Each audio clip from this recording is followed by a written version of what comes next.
Hey friends, it's Neil here from Post to Post. We got another jersey release, actually two jerseys from the Heritage Classic, from the Edmonton Oilers and the Calgary Flames. We have so many images to look through. We're going to talk Edmonton in this video. The next video you see, which will be tomorrow, will be Calgary. But let's talk Edmonton and the jersey and uniform, I guess, that they released. Let's look at the initial press image that they sent out, and I'll read through this and we can give our opinions. And I think we have a total of 18 images to look through. This is the first one. So first impressions, Heritage feeling. Let's read about it. On the Oilers side, we're going to read the Calgary one and the Calgary video, so make sure you subscribe for that video if you're not subscribed. So the Oilers NHL Heritage Classic look is inspired by the historic Edmonton Mercury's team that won gold in the 1952 Olympics. I did not know that, and I did not know anything about that team, so it's kind of nice to be educated a little bit here. The colors feature current Oilers orange and royal blue complemented by vintage white, evoking aged embellishments and textiles of vintage uniforms. The crest layered felt with heritage top stitch. Leather-looking pants and gloves recall hockey gear from yesteryear. Who says yesteryear? Battle of Alberta emblazons the inside back neck in tribute to this celebrated rivalry. Not a big fan of how this is all written. Whoever's writing the copy for this, not a fan of that, but interesting decisions here for sure. I like the heritage top stitch part. We'll see that closer up here in a little bit. So first impressions of the Edmonton uniform here is, I don't want to say forgettable, but as close to forgettable as any Edmonton Oilers jersey has been since Adidas took over. And I think every jersey that Edmonton has released since Adidas took over is not forgettable. So if I were going to pick any to be forgettable, it would be this one. And it's just okay. I don't really like what's going on the front. I like what it represents, and you know, that's important. And I kind of like the brown gloves and the pants. That's okay. It feels out of place because the helmet's blue, I think. But I understand, obviously, the logic behind that. Let's look at some more images. So the next image that was released was Connor McDavid here. And you can see his number in the oil drop on the front. We've seen lots of concepts from people who used a big, giant oil drop on the front. I've never been a fan of it. I'm not a fan of it here. But I understand kind of the logo and the history behind it. We'll look at the original Mercury jersey here in a little bit. So I understand it. It's just I'm not a big fan of it. Now the C that's on the front of the shoulder, I don't mind it being up that high. And I saw a lot of criticism on Twitter and some other social media platforms of people not liking the C up that high. And I don't really mind it being up that high. It's the placement, the specific placement, and the lack of execution, which is my biggest issue. The C is in the orange, it's in the white, it's in the blue, but it's not centered in the middle of the white. The top of the C that comes down, it comes into the white, but the bottom of the C that comes up is not in the white. It's still in the blue. Why is that not centered? Like, if you're going to put it on a stripe or something like that, at least have the due diligence to put it and make it symmetrical and put it exactly in the middle of the white line. That, to me, that's the most frustrating part. It's not that it's high, it's that whoever placed it there, or whoever made the decision that that's where it's going to go, is, in my opinion, incorrect.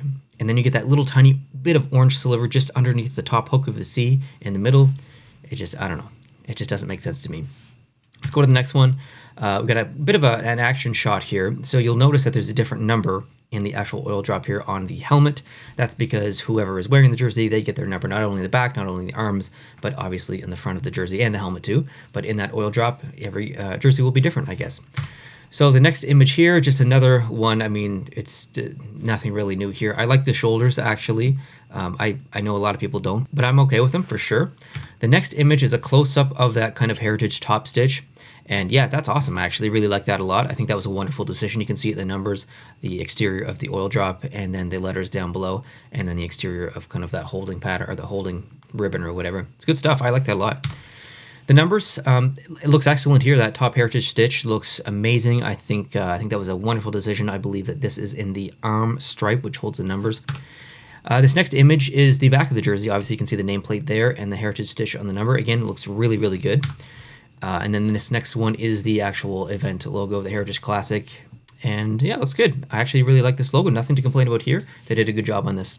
In the back of the neck, I love this. I think this was a wonderful decision, putting the Battle of Alberta right in the back of the neck. I think that's really important to, you know, whether you're a Calgary fan or whether you're an Edmonton fan, to have that there and to have that rivalry really being honored is very important. So I'm very happy with both teams, the NHL and Adidas, for doing that. I think that's pretty cool. This next image is straight from the store. I mean, this is what you're going to look at on the shop if you're going to buy it. And you can see that the 97 is in there. This is obviously Connor McDavid's jersey. You got the C on there up above. Now, I want to point out something, and it's something that I mentioned earlier. Let's go back.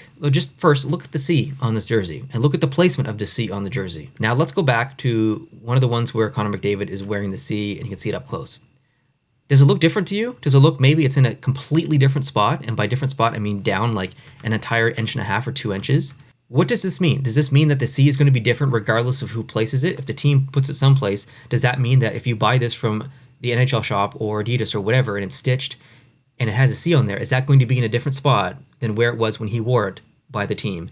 And if you buy it from Cool Hockey or wherever else, are they going to stitch it a little bit different? So this is the issue with randomly placing the C up near something. If it's symmetrical, boom, you've got that guideline, and no matter who stitches it on, whether it's Cool Hockey or Adidas or whatever, they've got that guideline to put it exactly where it's supposed to be because it's symmetrical on the white stripe. This is the issue, and I don't like that. I think that's a total flub on whoever was involved in that decision.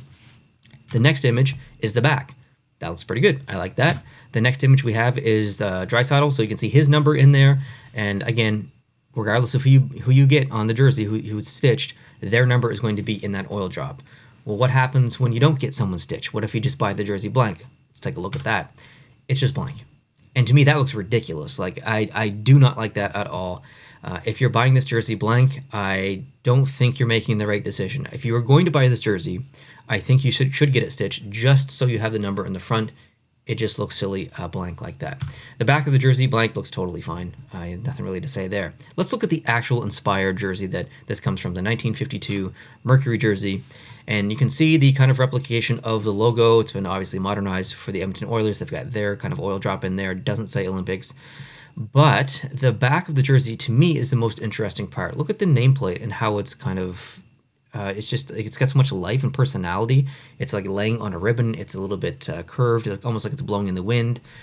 That would have been really cool for Adidas to do something like that. And obviously that's very complicated if you're doing stitching and stuff, and it's different. It's not a simple nameplate to do, but still, like, isn't that really the point? If you're going to do a heritage jersey, shouldn't you like try and honor it as best you can, rather than just slap a regular nameplate on the back? I like something like that would make me buy the jersey and get it stitched.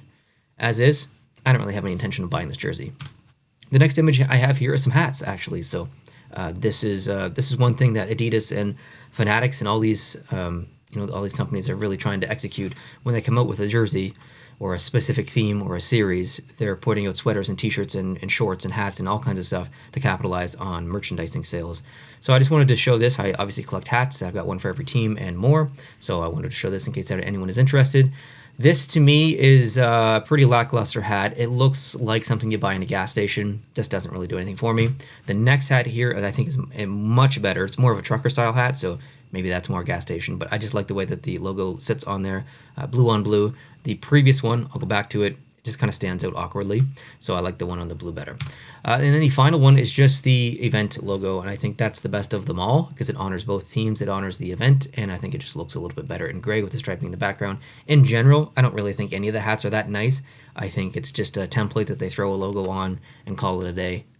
NHL hats have gone way down in quality, design, innovation, and everything in the last probably 4 years. So don't get really too excited about hats these days. But that kind of wraps up all of the images.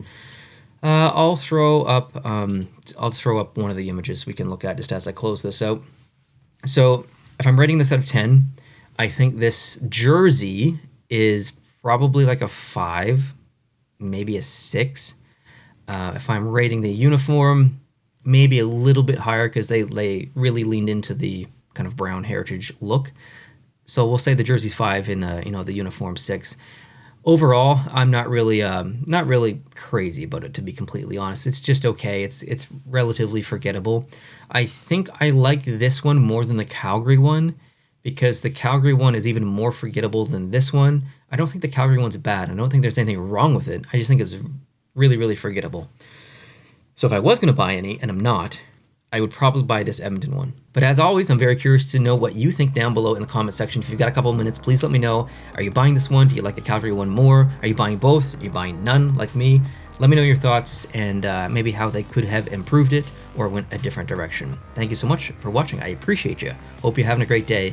If you did enjoy this video, please hit the like button. And if you're new, please consider hitting the subscribe button to catch that Calgary video coming soon. We'll talk to you guys in that video. Adios.